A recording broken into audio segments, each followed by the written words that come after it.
The Great Pyramids of Giza are the only one of the 7 wonders of the ancient world to survive to this day. But this next video could have you wondering whether they're connected somehow to UFOs.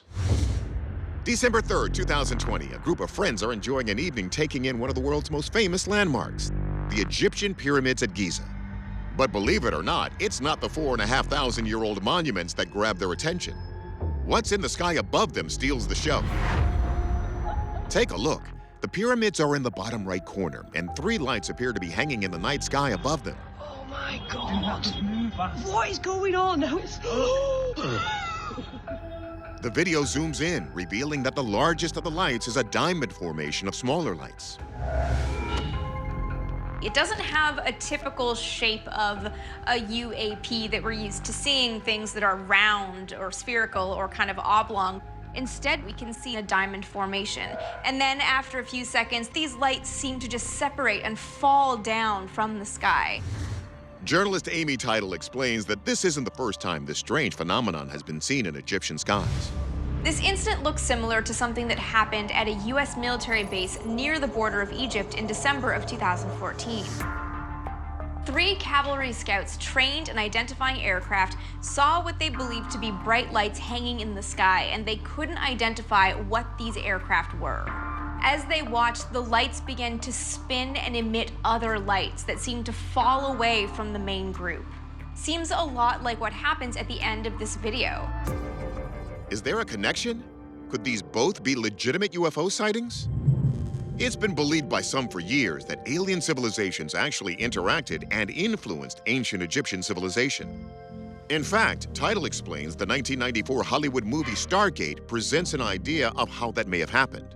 The movie opens with the discovery of a wormhole inside the pyramids at Giza. And in 2017, a team of archaeologists discovered that there is, in fact, a large empty space inside the pyramids.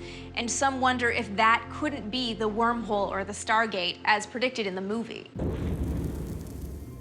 Okay, while Stargate may be fiction, the tombs of the very human builders of the Egyptian pyramids have already been discovered. They are very real. Still, some scientists have postulated wormholes could be possible. So we won't shut down the idea, at least not until our experts say so.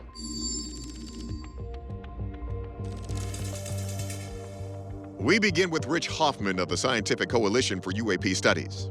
Could this video just be a UFO hoax? If it were a fake, it'd be extremely boring. I would have UFOs zipping off in different directions and various other kinds of things to make it more interesting and more compelling.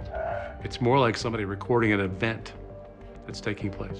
In fact, Hoffman suspects he may know exactly what this is. Nighttime parachuters with flares. There was an event that was taking place at Giza in November 2021 called Jump Like a Pharaoh, where parachutists were jumping out of the planes over the pyramids. When parachutists jump out of an aircraft, they start to hook up, especially when they're doing demonstrations. And then they start to separate so that the parachute doesn't engage the other person. And then they start to gradually drop to the ground. However, according to aviation expert Tim McMillan, if these are parachuters, they should all be moving downward, yet some hold their position and even rise. And it turns out the Jump Like a Pharaoh event was held the month before this video was allegedly recorded. Then what about sky lanterns? Those float up, down, and use fire to do so. You could have a bunch of lanterns in a giant display, but each of them would now be totally dependent on wherever the wind takes them. However, in this, we see these independent lights that move in differing directions from each other. I would expect them all to move in a consistent pattern along with wherever the wind was carrying them. McMillan is left with one conclusion. We certainly see several behaviors by these objects that defy flight characteristics as we understand them. I have no explanation for that, and I have no clue what this is. Categorically, it is a UFO. Our verdict? Genuine UFO. Whether these lights arrive through a wormhole is still to be determined. But if you want to get a bird's eye view of the pyramids like these diamonds did, it's not too late. Grab a parachute and get moving. The Jump Like a Pharaoh event happens every year. It's May 2022 in Carbondale, Colorado. Local resident Richard Wampler has set up his telephoto camera on the top of a nearby hillside to observe a total lunar eclipse. So as I was looking through the viewfinder, suddenly I saw a green light come into the picture and start moving fast across the screen. Take a closer look. Just after the eclipse, Richard captured a series of 5 photos showing a long green object approaching and then seemingly passing the moon in only a matter of seconds. Who knows what it is, but this is really quite unique because of its elongated size. Richard isn't the only one of our viewers who's gotten photos of an anomaly during a lunar eclipse. During the eclipse of September 2015, Paul Garson snapped this pic of a V-shape in the skies over Los Angeles. As I look up, I see this cloud. Then suddenly the cloud dispersed, and emerging from the cloud was this object, slowly gliding through the air without a sound. If that wasn't strange enough, there's this odd laser-like line seeming to shoot at the craft. In my opinion, it was one of our Star Wars satellites firing a laser at it. As for why Richard and Paul happened to see what they saw, one theory involves a web of lines that crisscross the globe connecting ancient markers like Stonehenge or the Great Pyramids. Some argue that these ley lines connecting these monuments contain rivers of supernatural energy that can attract phenomenon from spirits to Sasquatch. And as science writer Amy Tidal points out, even aliens. Some believe that if you live on one of the Earth's ley lines, there's an increase in electromagnetic energy during an eclipse, which can be a boost for alien sightings. At least one purported ley line map shows an intersection of several ley lines west of Denver, Colorado, close to where Richard Wampler took his photo. The belief that eclipses hold unique power is nothing new. Some indigenous tribes believe that eclipses bring bad luck and can even hurt the unborn children of pregnant women. But do eclipses really attract UFOs? Let's see what our experts have to say about all these sightings. Richard Hoffman of the Scientific Coalition for UAP Studies starts with our LA photo. Does its distinctive shape resemble known aircraft? There are aircraft that we have in development, like the F-117, that are basically V-shaped, but the size of it would be enormous. And I do not think that we have any aircraft that are miles long that would be up there and contriving this. But Hoffman thinks this does have something to do with an airplane, or even multiple planes. It looks like you have aircraft, and they create what they call a canal cloud. Canal clouds, also called hole punch clouds, can form when a plane punches through a layer of alto cumulus clouds, causing supercooled water droplets to suddenly evaporate or form ice crystals, leaving strange shapes sometimes mistaken for UFOs. And then the laser-like thing is nothing more than a contrail at a higher altitude from another aircraft that was heading generally the same direction. Okay, so if 2 cloud-busting planes could have produced the LA photos, what about Richard's photos of that green streak in Colorado? Could it be something as simple as a satellite? Astrophotographer Andrew McCarthy thinks the eclipse makes that unlikely. Our sky is filled with satellites, and one thing they all have in common is they don't tend to emit their own light. They're reflecting sunlight right back down to the observer. Now, during a lunar eclipse, the shadow of Earth is projected right towards the moon. So any satellite that would be in between us and the moon would also be in Earth's shadow. So since a satellite wouldn't be visible during an eclipse, could this be some other passing space object, like a comet or asteroid? Astronomer and video analyst Mark D'Antonio examines. In astronomy, there are extraterrestrial interlopers, meaning comets and asteroids, but this is moving too fast to be any kind of a comet. Meteors are fairly quick. However, the streaks of light would be very bright and there would be this flare at the end. McCarthy thinks he might have cracked this case by drawing a straight line from the photographer's location to the moon itself. There's a few things that I know specifically about this photo: where it was taken, when it was taken, and what the moon was doing at that time. I was able to figure out that the camera was pointed almost perfectly southeast at 14 degrees above the horizon. I looked on some tracking software to figure out what flights were doing in that area, and I figured out it was United Airlines Flight 2649 Chicago to LAX. It was about 35 kilometers away from the observer at the time. On the right-hand wing of the plane, we were seeing the green light on the wingtip. The green light became elongated because of the slower shutter speed required at low light, just like these photos of headlights taken at night. It was shot during low light, hence why there's a little bit of motion blur. Our verdict, both of these lunar eclipse anomalies can be blamed on planes. The mysterious V shape is a cloud canal created by intersecting contrails. The green streak is a plane with a green light on the wing. It's just past 8 p.m. on September 11th, 2020 in Whittier, California. A man is working at home on his laptop when suddenly his computer experiences electrical interference as he hears a strange buzzing noise outside. He decides to check the footage from his surveillance system, and that's when he sees this. A bright light shoots up into the sky. Let's see that again. Look behind the trees as a sudden flash is followed by a spherical light shooting upward. Then, suddenly streaks of light and shadow crisscross the neighborhood, followed by a bright flash and car alarms going off. Wait a minute, bright lights, electrical interference, and buzzing noises? According to journalist MJ Banias, many believe these are all classic signs of something from another world. We have in a lot of UFO stories that they use some sort of electromagnetic frequency for their propulsion, interfering with the electrical systems of automobiles or homes or your cell phone.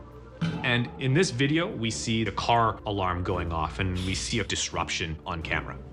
If this was an electrical alien attack, Banias says it might not be the first time. There's a famous UFO case in 1957 from Levelland, Texas, where a lot of people reported seeing strange UFOs flying over the town and causing issues with automobiles, electronic equipment, and just electrical systems in general. But Banias also notes that there was a telltale sign in this experience of something more ominous than just a visiting UFO. According to the witness, before this incident occurred, he heard what he described as a buzzing noise. We do have within the UFO lore that people do hear strange noises before an alien spaceship is able to somehow beam them up, and buzzing is often one of them. Energy bursts from outer space disrupting civilizations? Oh, yes. In fact, on March 13, 1989, the entire province of Quebec, Canada, suffered an electrical power blackout caused by a solar storm. And today, given our even greater dependence on computers and technology, another massive solar event could be catastrophic. Let's let our experts do the threat assessment. We begin with astrophotographer Andrew McCarthy. It's theorized that UFOs have some kind of cloaking or disruption technology that would affect electronic devices. And maybe that would explain why there seems to be some kind of flickering and disruption artifacts that we're seeing in the video. However, McCarthy says that what appears to be an electronic anomaly may just be a product of the inner workings of the camera. As the light takes off into the sky, you see some kind of rolling shutter artifact coming from the camera. But that's the way these cameras operate. They scan one line at a time as they're recording. So if you get an object that's producing light that's flickering, it will show up as horizontal bars that will move up the screen like this. So while things may not be as they appear, we turn to astronomer and video effects designer Mark D'Antonio to determine what the source of these flickering lights could be. One of the things to consider is those gray cans that you see up on telephone poles. Well, these gray cans sometimes go haywire, and when they do, they melt down with a spectacular display of sound and light. And there's a loud buzzing, and that's the sound of a transformer melting down. But the thing is, they may drop molten pieces down to the ground, but they don't actually travel through the air. Okay, so we clearly have something traveling through the air. Could it be a drone? The only kind of drone it could have been would be a racing drone. Those kind of drones can take off at such high speeds, but they're small, and you'd have to put a very, very, very bright light on it. And let's say you did that and you sent it up into the air. Then what's the next step? You have that concussive shock set off car alarms. Well, that would have meant the drone exploded like a bomb. And so I was like, no, that can't really be it. But D'Antonio does have a theory. When you look at the speed that it takes off and the angle it takes off at, I think it's a rocket of some kind. There goes the launch, and the trees light up. D'Antonio points out two more important clues. There's a pause as it reaches terminal velocity, and then boom, bright flash. What do we know that does that? The speed is consistent with the launching of a fireworks shell.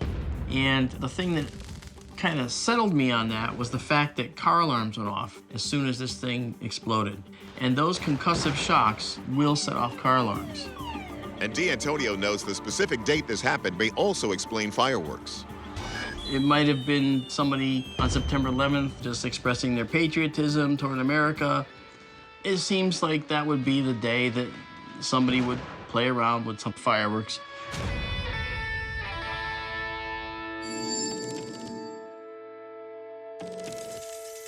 Our verdict, we're going with fireworks. So for now, it's safe to say that aliens aren't trying to hack our computers and technology, but you may want to invest in some earplugs. March 2019, it's evening in Two Creeks, Wisconsin.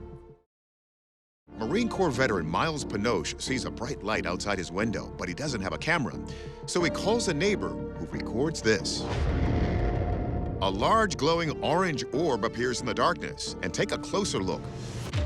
3 smaller, dimmer lights are near it. Miles says he is convinced about what he saw. I said, you have got to be kidding me.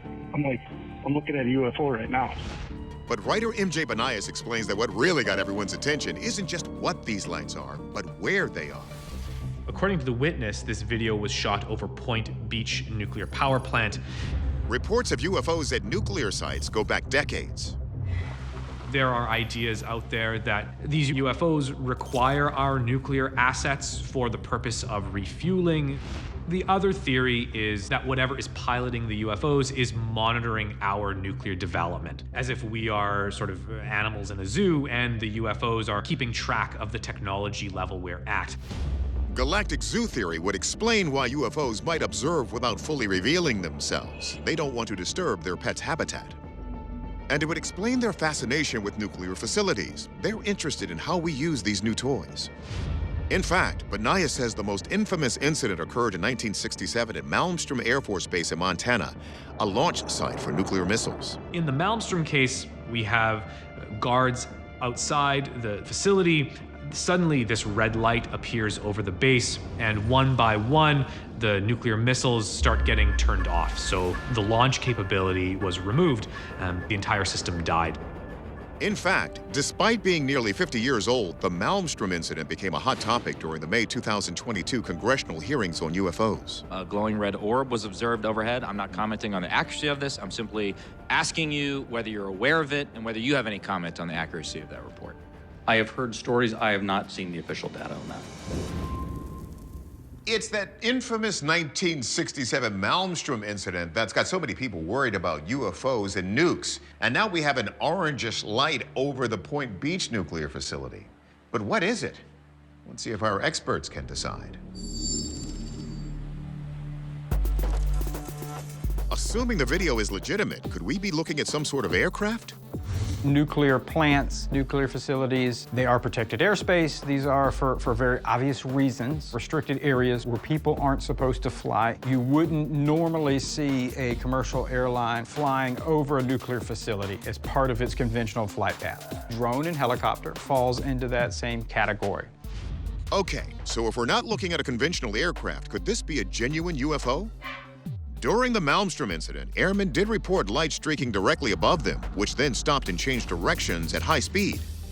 But McMillan sees a difference. It certainly doesn't fit in the category of the exotic kind of UFO events that we've heard of or seen before. We're also not seeing any type of extreme flight characteristics, sudden acceleration, something that really makes me step back and go, whoa, now this is really strange. So what could it be? Rich Hoffman of the Scientific Coalition for UAP Studies believes he sees a smoking gun. I saw a brief flash of what looked like a structure that was in front of or right below that orange light. There's like an illumination of some sort of a building there. Hoffman believes that building changes everything. It goes much higher than the actual lights that are out in the distance. in terms of its apparent height. To me, it's very indicative of the fact that the lights are relatively low in relationship to the building that's off to the left. Hoffman is convinced these lights are not in the sky, but instead on the ground. That fact would also explain their color. High-pressure sodium vapor lights are widely used in industrial buildings and streetlights, and often emit an orange hue. It's very clear that the image is looking almost straight ahead at lights that are off in the distance. It's not looking up at all, it's looking straight ahead. They're pretty much consistent with anything from a distant street light or a building light. Our verdict? We're going with likely street or building lights. And we'll add, though, despite our conclusions, Miles insists he witnessed a real UFO that night up in the sky. As for galactic zoo theory, it may sound humiliating at first, but consider this. We take better care of our pets than we do many of our own species. Maybe our benevolent alien masters could keep us from destroying ourselves. For hundreds of years, the aurora borealis, or northern lights, has had a deep spiritual meaning for Canada's Aboriginal Inuit people, often involving the lives of the departed, and a belief that souls of the dead dance in the aurora. But now, another strange light phenomenon has been documented in Canada that, as far as we know, is not part of any native traditions. So our question, what is it? January 2017, North Bay, Ontario, Canada. It's 2 a.m. and TJ Elzinga is woken up by his son's crying. Then, after putting him back to bed, Timmy looks out the window and sees this. Take a closer look. A row of multicolored beams of light stretch across the horizon, shooting down from the sky into the ground. TJ ventures outside in the sub-zero temperatures for another view. Oh my goodness. It was almost like something out of Star Trek or something, like Scotty beamed me up, and I was very confused as to what I was seeing. And I've never seen this before in my life. Now, you might be thinking this is the fabled aurora borealis, which is visible in the Great White North about 240 nights a year. But that phenomenon looks like this, not these clearly defined beams of light. Writer Eric Grundhauser agrees that these are unlike any phenomenon he's ever seen. You see something in the sky like this, it's not unreasonable to think that some people would think that they're UFOs. The phenomenon is somewhat reminiscent of these mysterious lights spotted above Montreal's Hotel Bonaventure in a now famous 1990 UFO sighting. That's still unexplained. Could this be a similar anomaly? So this is not something anyone would expect. I think that most people would see these as an unnatural phenomenon. Could these light beams be a hoax? Upon investigation of the way that the camera captured this information, this shutter speed value is consistent with what we would refer to as nighttime photography or long exposure. The images are authentic. The images haven't been photoshopped in any way. Nothing was detected that suggests that they were fabricated or created. Next, we go to astronomer and video effects designer Mark D'Antonio. Is it a Martian invasion? Is it an alien attack?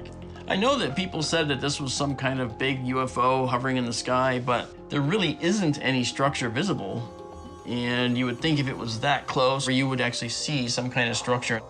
So if these lights aren't alien in nature, could they be man-made? Maybe it's a spotlight like you see when they try to announce a new car dealership opening. But there's a problem with that. A spotlight would stay at a relatively tight beam and then it would fade out. But we see that these lights, they start off nice and sharp, and as they climb, they kind of feather into the night sky. So this looks markedly different from a spotlight. D'Antonio rules out anything man-made, so are we looking at a natural phenomenon?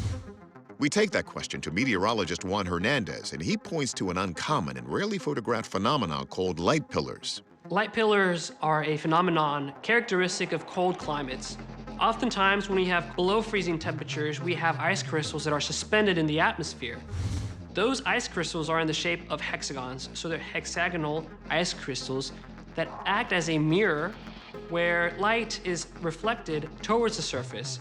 It might seem like there's a beam of light coming from the surface of the Earth, but in reality, it's actually an optical illusion. But while a light pillar can be generated by the sun, it turns out it's primarily our modern city lighting that causes them, and they're different colors. It just depends on what the light source is, if it's a light post or if it's something coming from a residence or a building. Due to the differences in the sodium vapor within the lamps themselves, we're able to get distinct colors, such as the blue